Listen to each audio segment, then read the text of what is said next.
up conversations. Basically, this is the same prezi that I did back at the beginning of the year at Connolly. It was landed on me again a couple of days ago, so I didn't have time to change much, so I've just tweaked it a little bit. Just to give you a bit of a background, this is not techie other than the presentation. It's going back to basics, looking in the book corner. So we'll make a start. Flashing. I'm into flashing. See, it's not techie at all.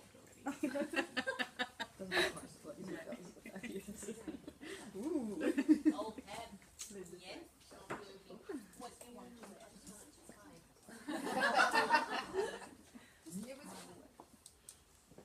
And it'll just keep something. Normally I'll tap it. You right? Yeah, your finger's working better. Okay, good job. Thank you. Just stand there. So yeah, basically, being an early childhood teacher, obviously how Carleen started it, so much value in literacy and the kids can really get lost. And I find that if you get them early enough, they get that magic and they're more willing to go to a book and try to read it. But as we go through, I'll let you know what made me think about what I was doing. I found the book corner a lot of the time, and especially as the curriculums change, sort of gets shoved into the corner a bit more. It's not very attractive and it's not going to draw the children. We want it to be enticing and successful to get the kids to even go near it with all the other things we've got going on. Limited budgets, of course. You can't get a brand new bookshelf, you can't get all the new gizmos and gadgets. So we needed to think about something different that we could do to draw them in. So basically, I wanted something novel to get them into the book corner to make a start on this to keep them in task.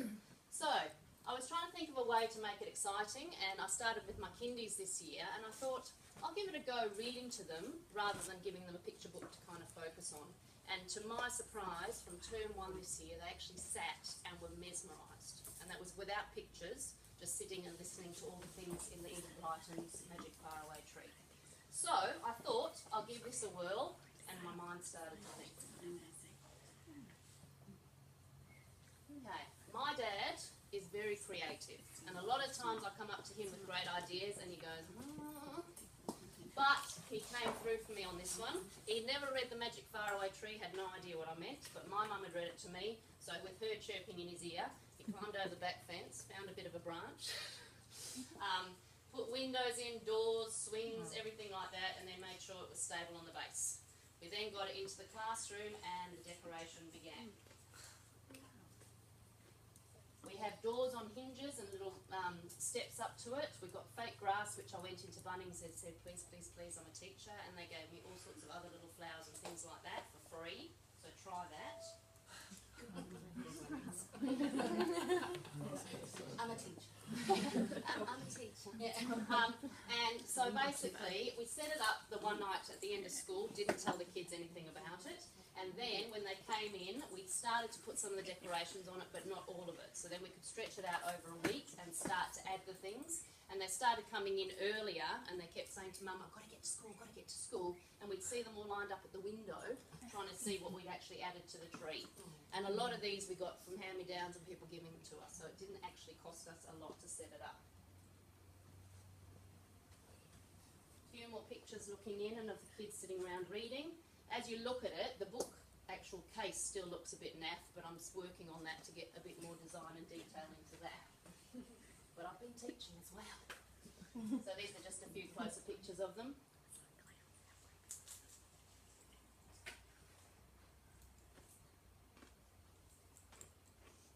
Same again, saying there that I basically want to spend a bit of time, a bit of more money doing the bookcase as well. And a lot of things we started to do to get their oral language going, and also positional languages, is the fairy folk at night magically moved around the classroom. It's a bit like the, is it the naughty elf or the cheeky elf? So in the middle there'd be like rice bubbles on the floor and a fairy would be in the middle. Or they're up on the top of the blind, or they're behind the box, so to get them talking. A few places if you can spot them of the fairy moving around the room.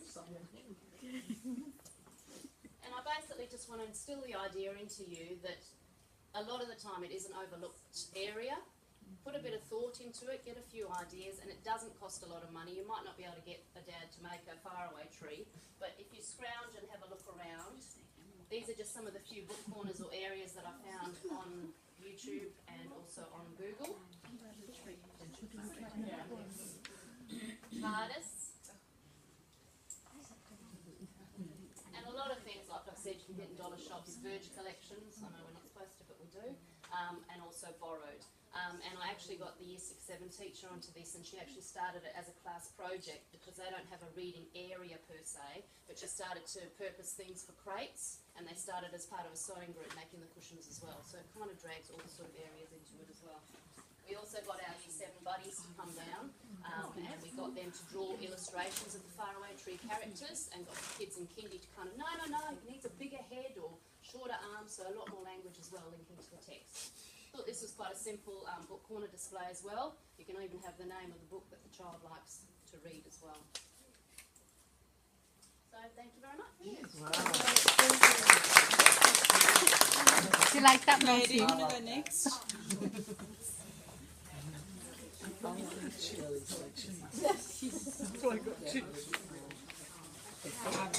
Before I start, I need to apologise that in my class we have no electronics.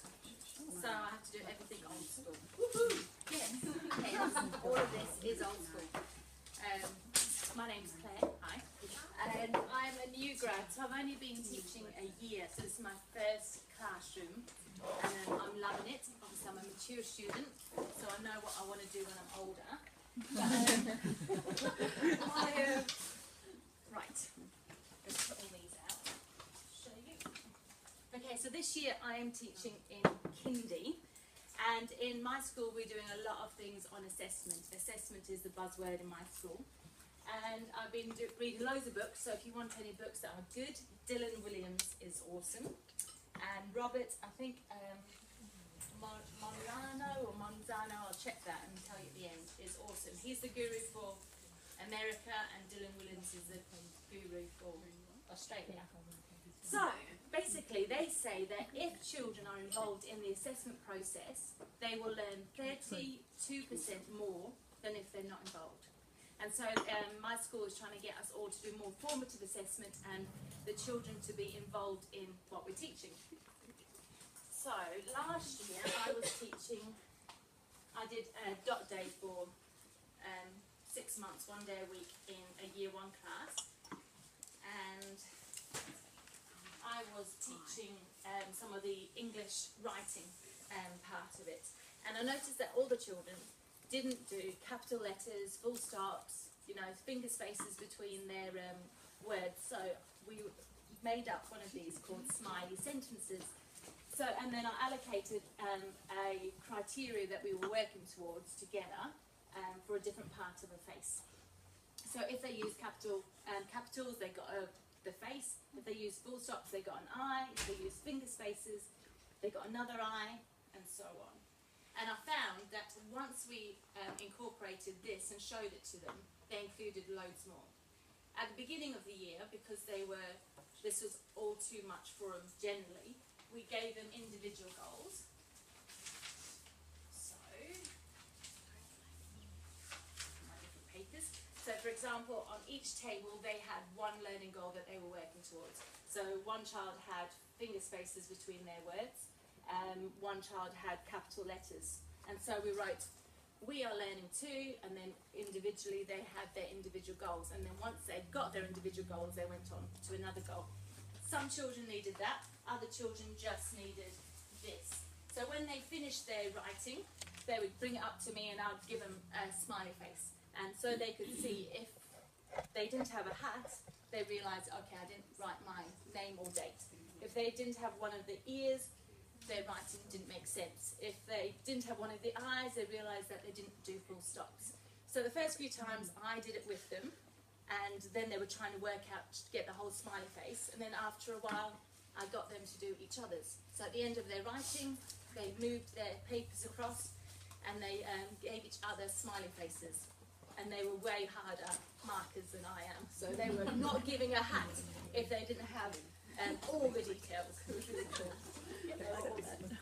But this year in Kindy, it was a little bit trickier because they can't read or write. So at the beginning of the year I started with a, sorry, all my papers, so at the start we talked about, we've been learning about colouring and when we do our best colouring in. Because I don't know, I work in a language development centre and lots of the children came in, they had very weak muscle tone, and when they coloured in, they would be doing this. And so I was like, what are you doing? And so I would say, right. Okay. I didn't know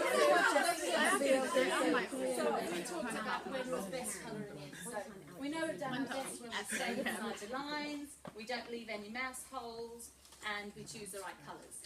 So those were our main targets, and then I showed them really bad, and I demonstrated what they were like. And they didn't realise I was copying them, they were just like, oh, nobody does that. And then I showed what I was liking, so I gave them an example. And the first time they did it, that was the result, which is pretty good for my kindies. I was really impressed, whereas that was probably the best that they did before. So you can see just by having that knowledge and then going together, and we gave them stamps if they did 1, they gave them 2 stamps if they did 2, and I gave them 3 stamps if they did 3.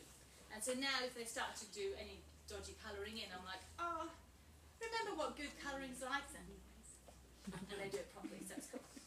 And then in our writing, similar kind of thing, I showed we are learning about good writing. We know if we do good writing when we hold our pencil correctly, press down when we write, and then we write tunnel lines, dotted lines on the line, and our letters are the same size.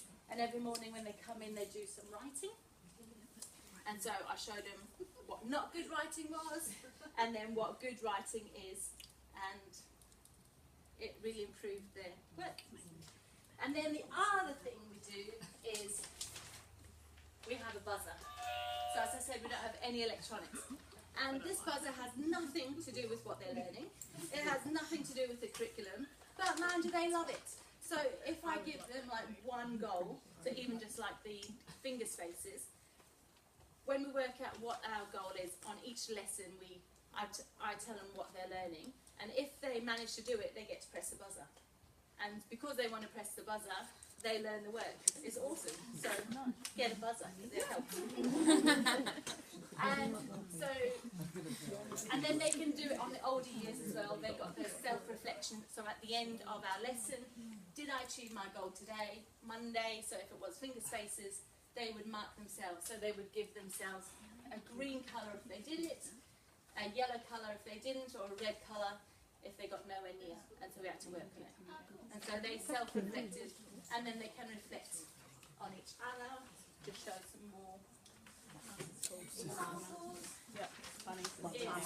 When we were learning about writing invitations, we've got on the top of our board, we know that we can write an invitation when we include the time, the date, the place, the greeting, and then if they manage to get all of those, they press the buzzer.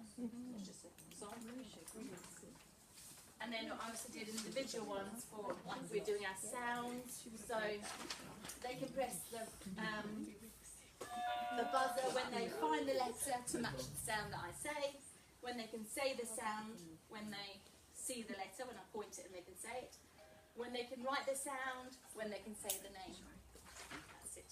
And just one other quick thing, super quick, it's nothing to do with it, but with the children in my class, when we're starting a new book, they find it really difficult sometimes, and I don't know whether it's just with mine with poor language, to kind of predict what's going to happen. And so something that's just worked in my class is I've laminated the different parts of it, and they all get a magnifying glass, and they can come up and have a look to see what's there. And so they'll say, oh, I see a cow. So I'll take the cow and stick it on the board. They see water, they see a boat, they see the title or the words, and it just helps them not be distracted by the book and then make a prediction, and then at the end we talk about whether it was a smart guess or not a smart guess. Because lots of my children focus on the bits that's not really relevant, so the little penguin in the corner, or if there's like a bee floating around, something like that. So whereas this, we kind of group together the similar things so that they can make clever predictions.